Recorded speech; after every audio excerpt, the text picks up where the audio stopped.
Hello, I'm Tom. I'm on response team in Waltham Forest. I've been on response for 7.5 years now. After my training, we were put onto Waltham Forest response team, so I haven't actually moved since then. And yeah, I really enjoy it. I like response because you do basically everything. You cover so many different type of calls, so you get a really good variety, and yeah, it makes the day very interesting. I'm PC Smith. I'm on 18 North in Waltham Forest. Been in the job for 4 years. I started on Mist and then I went to Safer Neighbourhoods in Leighton for about 6 months. And then I came to 18. I've been here for about 2 years now, 2.5 years. Really enjoy the job. Variety of calls. Sort of bread and butter is a lot of domestic crime. That might be non-crime domestics or crime domestic, essentially. So we go to a lot of them, and we're getting a lot of robberies, phone snatchers at the moment.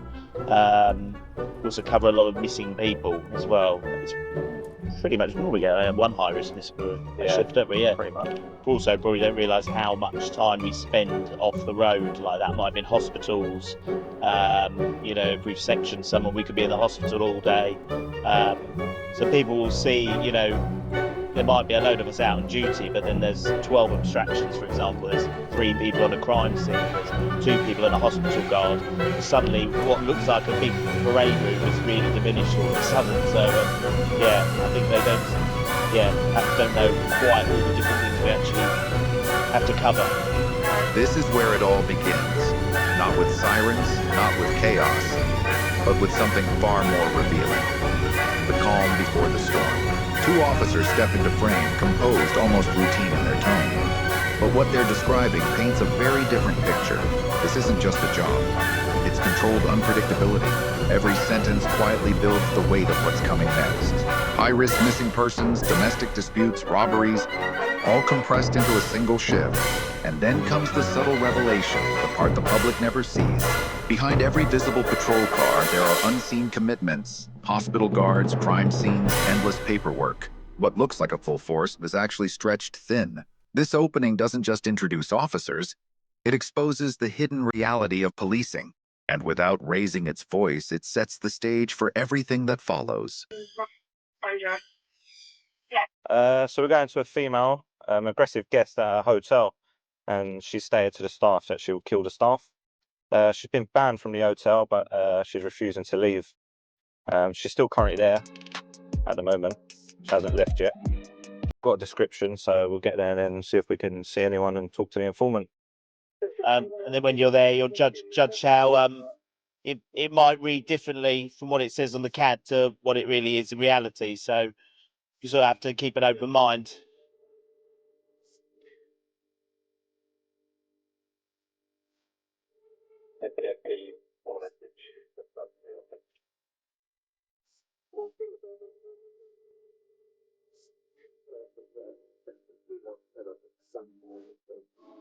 Hello, hello, excuse me. Who? What's going on? Right, all sorted. Yeah, that was a call with a female who's got mental health issues, and she's been put up by a social worker in a hotel for several weeks. She's been evicted, but she was kicking off. She didn't want to leave. Um, Social workers basically arranged for her to go to another hotel, which we've assisted with. So we'll put on a report, it goes to safeguarding, to go to social worker, and they're much happier now that they've that she's left. So I think all parties are happy. Suddenly, the calm breaks, and the first real call comes in.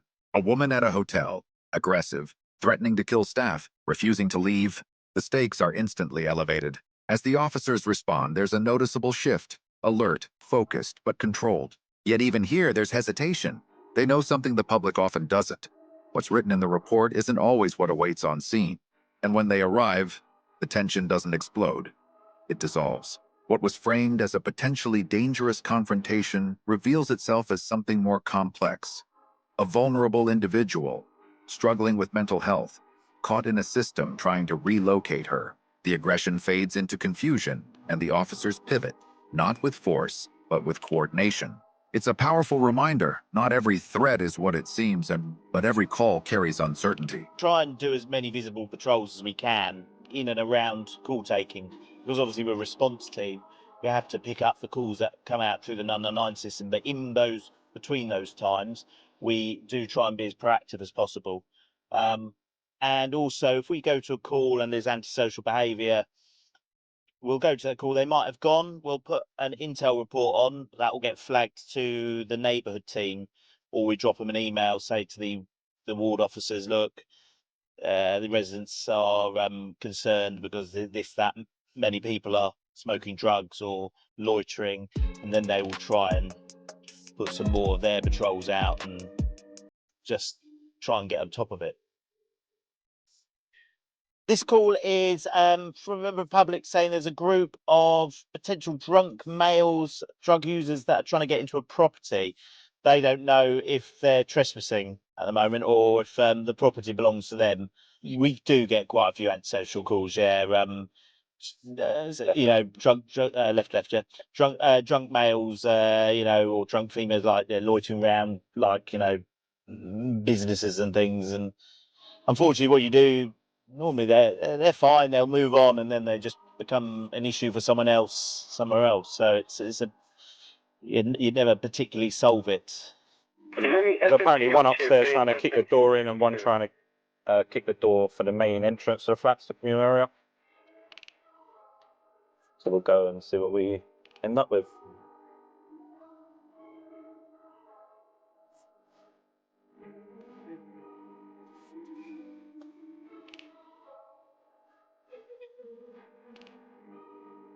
Did you call? That's all right. They've all run away. They're trying to run from here. And what is he's up there going mad? He's leaving his property of the drug dealers. They're taking over. Sorry. So the resolution for that one is Just as one situation settles, another begins.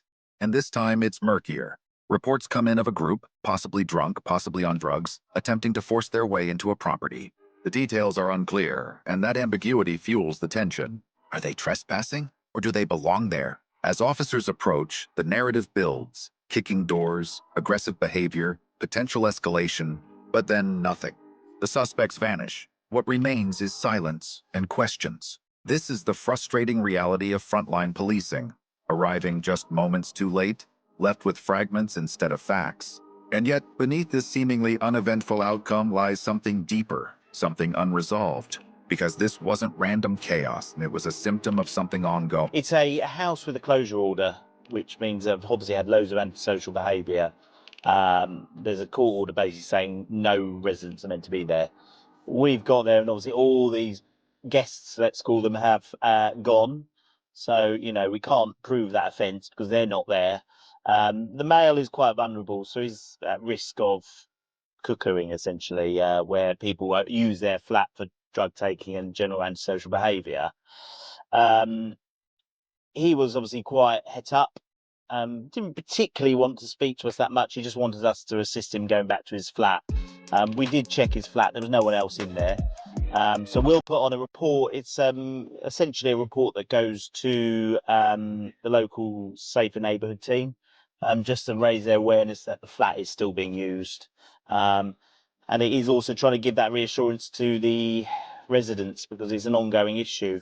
I've just said to them, just keep calling us and we'll just have to keep going back because unfortunately with these things, they don't generally get solved on the first go.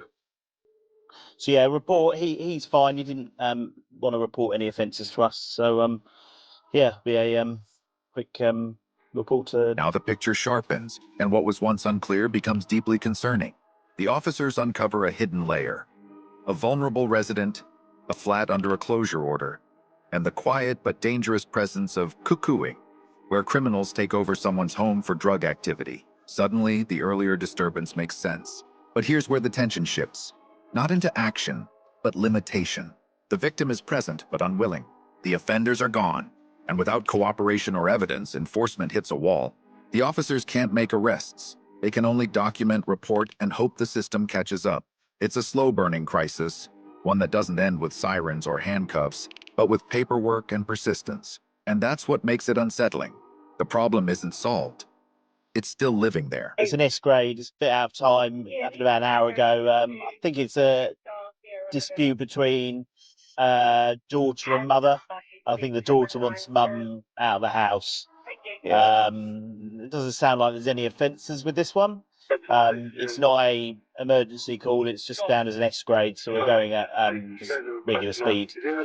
Unless, of course, they call back and say it's kicking off again, then we'd go on an I grade. But at the moment, go at normal speed. Says mum's heavily intoxicated, won't leave the address, children at the address, and the informant basically just want mum to leave. Yeah.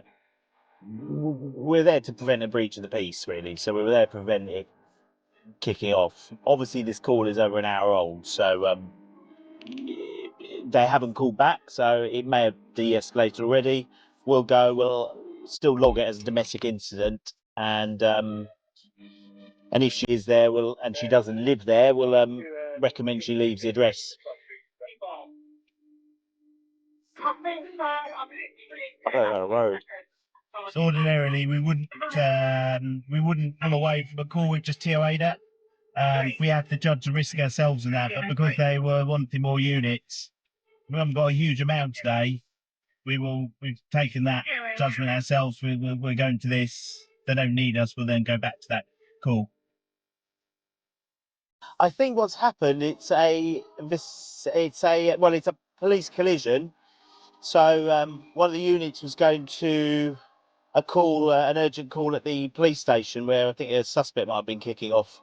And then what's happened, I think a car's pulled out and he's hit the vehicle. And I think the driver of the other car has some injuries. When anything like that happens, it's you have to close off the road. A traffic sergeant has to come down. And so there's a bit of a protocol with it. Late turns are always very busy. I think it is that busy shift. You try and squeeze food in, so we've always had a bit of food. That can be rare. Sometimes you just don't really have time. But it's been pretty relentless. And one call can come out for one thing, and then once you've dealt with that, another call can come out. It can be the total opposite, and you've got to kind of change your, say, ways. So you could go with you can have a foot chase where your adrenaline's pumping through the roof, and then you can go to like sudden death where it's like the family's worst moment, and you have to kind of change the ways you are. You understand what I mean? Especially with, like Ben said, with death, you'll go and do a death message.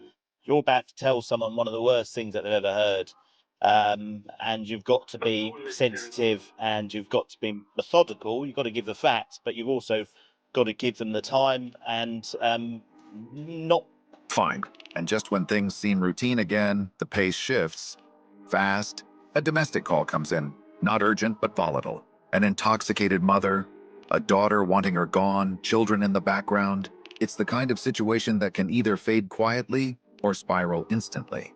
The officers approach it methodically, measuring risk, anticipating conflict. But before they even arrive, everything changes. A sudden redirection, a collision. A police vehicle, responding to urgency, now part of the emergency itself. And from here, the tone deepens. What follows isn't just about this incident, it's about the reality behind the badge. The emotional whiplash. One moment chasing suspects, adrenaline surging.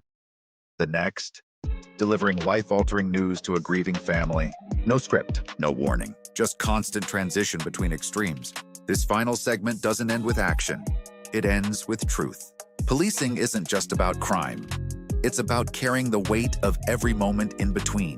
Just be a police officer, be another person telling that information.